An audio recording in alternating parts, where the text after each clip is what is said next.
जय जिनेन्द्र। ज्ञानावर्णीय और दर्शनावर्णीय कर्म के पश्चात हम वेदनीय कर्म को जाने। जो कर्म जीव को अनुकूलता में सुख का और प्रतिकूलता में दुख का अनुभव करवाए वह वेदनीय कर्म कहलाता है। जब जब रुचिकर शब्द, रुचिकर रूप, गंध, स्पर्श, मन, वचन, काया भी यदि सुखद हो तो जीव साता वेदनीय का अनुभव करता है। इसके विपरीत जीव के जब अरुचिकर शब्द, रूप, रस, गंध, स्पर्श और उनके साथ मन, वचन, काया भी दुखद हो तो जीव असाता वेदनीय का अनुभव करता है। यह हम प्रायः अपने जीवन में देखते हैं। सुख और दुख स्वतः आते हैं और चले भी जाते हैं। उससे जीव को अर्थात आत्मा को कोई लाभ या हानि नहीं होती है। इसका अर्थ हुआ साता या असाता ये दोनों ही हेय नहीं है, छोड़ने योग्य नहीं है। लेकिन साता असाता का भोग, उस भोग में आसक्ति अवश्य हानिप्रद है। हम सभी अपने पुराने संस्कारों के कारण प्रायः साता वेदनीय कर्म के प्रति राग और असाता वेदनीय कर्म के प्रति द्वेष करके अशांत हो जाते हैं। जीव के द्वारा इन दोनों के प्रति लाइक्स और डिसलाइक्स भी स्वाभाविक है। ध्यान दें, जीव की यह प्रवृत्ति अर्थात आत्मा की यह प्रवृत्ति नए कर्म बंधनों को जन्म देती रहती है। इस प्रकार कर्म के बंध व उदय का चक्र बीज और फल की तरह संतति रूप में चलता रहता है। एक वीतरागी साता या असाता के उदय में भेद का अनुभव नहीं करता। क्यों? क्योंकि उसका मोह कर्म क्षय हो चुका है।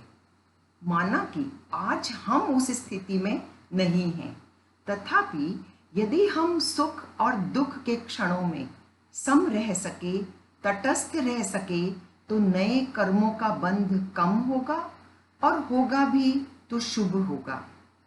इसका सारांश यह है कि जीव के कर्म का उदय उस जीव के द्वारा किसी वस्तु के उपयोग पर निर्भर है, वस्तु पर नहीं। विशेष जाने, वस्तुओं को निमित्त बनाना या न बनाना, उनसे सुखी अथवा दुखी होना या न होना हमारे पर ही निर्भर है। यदि हम घटनाओं से, वस्तुओं से प्रभावित न हो तो वस्तु या घटना में ये ताकत नहीं कि वे हमारे कर्म बंध या कर्मोदय में निमित्त बन सकें। कभी कभी तो ऐसा भी होता है कि जो हमारे साता में निमित्त बनते हैं वे ही अगले क्षण हमें असाताजनक प्रतीत होने लगते हैं। इसे एक उदाहरण से समझें। एक व्यक्ति सुमधुर मनपसंद गाना सुनते हुए साता का अनुभव कर रहा था। सुनते सुनते उसे नींद आने लगी। ऐसे क्षणों में वही मनोज्ञ संगीत उसकी निद्रा में बाधक बनने के कारण उसे अमनोज्ञ अर्थात नींद में बाधा डालने वाला लगने लगा। इससे यह स्पष्ट हो गया कि साता वेदनीय और असाता वेदनीय का उदय जीव के वेदन पर निर्भर करता है, वस्तु पर नहीं। अर्थात कि वस्तु की प्राप्ति या अप्राप्ति का वेदनीय कर्म के उदय से कोई संबंध नहीं है। वेदनीय कर्म की दो प्रकृतियां हैं, साता वेदनीय, असाता वेदनीय। ये दोनों बंध और उदय में एक दूसरे के विरोधी हैं। अब देखिए, किसी व्यक्ति के शरीर के किसी एक अंग अथवा उपांग में कोई रोग उत्पन्न हो और उसे असाता वेदनीय का उदय माना जाए और शेष रहे निरोग अंगों को कोई साता वेदनीय का उदय माने तो प्रत्येक रोगी व्यक्ति के साता और असाता का उदय युगपत हो जाएगा। यह कर्म सिद्धांत के बिल्कुल विपरीत है। लेकिन हाँ, रोग के कारण जिस समय जीव को दुखद संवेदना का अनुभव होता है, तब उसके असाता वेदनीय का उदय होता है, और इसके विपरीत जब सुखद संवेदना का उदय हो तो साता वेदनीय का उदय होता है। हम सिंपल वर्ड्स में कह सकते हैं, साता असाता वेदनीय का उदय जीव के वेदन अर्थात अनुभव पर निर्भर करता है, वस्तु पर नहीं।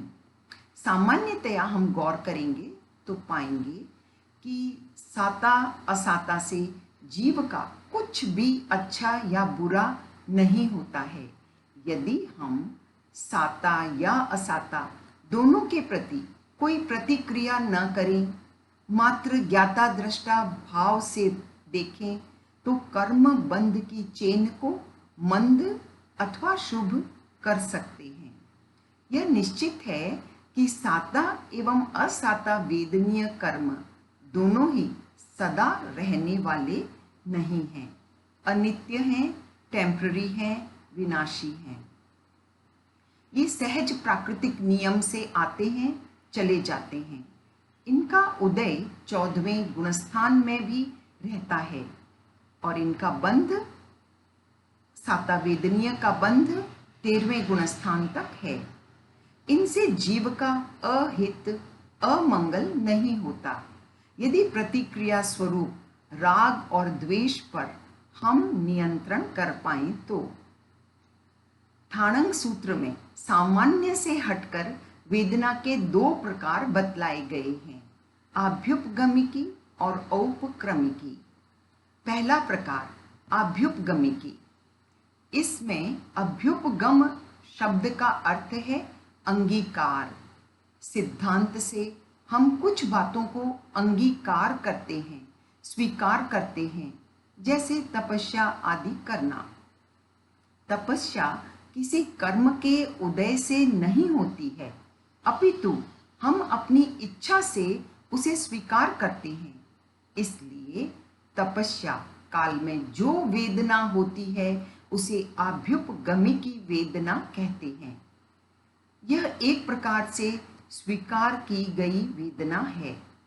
अब एक दूसरा प्रकार जानें, वह है औपक्रमिकी वेदना। इसमें एक उपक्रम शब्द है, उसका अर्थ है किसी प्रकार उदीर्णा करके वेदना को उदय में लाना। किसी रोग, एक्सीडेंट आदि के उपक्रम से वेदनीय कर्म की संवेदना करना। वेदनीय कर्म के 2 प्रकार हैं, साता और असाता वेदनीय। इन दोनों के कर्म बंध के कुछ कारण भगवती सूत्र में बतलाए गए हैं। कहा गया, जब जब जीव प्राण, भूत, जीव सत्व के प्रति अनुकंपा न करे, उन्हें दुख दे, उन्हें विलाप करवाए, पीटे अथवा परिताप दे, तब तब वह जीव असाता वेदनीय कर्म का प्रचुर रूप में बंध करता है। यहाँ प्राण का अर्थ है विकलेंद्रिय, भूत का अर्थ है वनस्पति, जीव का अर्थ है पंचेंद्रिय प्राणी, और सत्व का अर्थ है पृथ्वी, जल, अग्नि और वायु। इन प्राणियों को जीव कष्ट न दे, इन पर अनुकंपा रखे, तो वह साता वेदनीय कर्म का बंध करता है। अंत में वेदनीय कर्म की एक विशेषता जानी। यह कर्म जब भी बंधेगा तो साता या असाता में से एक का ही बंध होगा एट अ टाइम। कोई भी जीव दोनों को एक साथ बंध नहीं करता है। और इसी प्रकार उदय में भी जब साता का उदय होगा तब असाता का उदय नहीं होगा, any one at a time. और जिस भी वेदनीय की प्रकृति का हमारे बंध या उदय होगा वह अंतर मुहूर्त तक ही कंटिन्यूअस होता है। तदुपरांत साता यदि बंध में था तो असाता का बंध शुरू हो जाता है, और असाता का बंध हो रहा हो तो साता का शुरू हो जाता है। और यही नियम उदय के लिए है। और यह अंतर मुहूर्त छोटा भी हो सकता है, बड़ा भी हो सकता है। जय जिनेंद्र।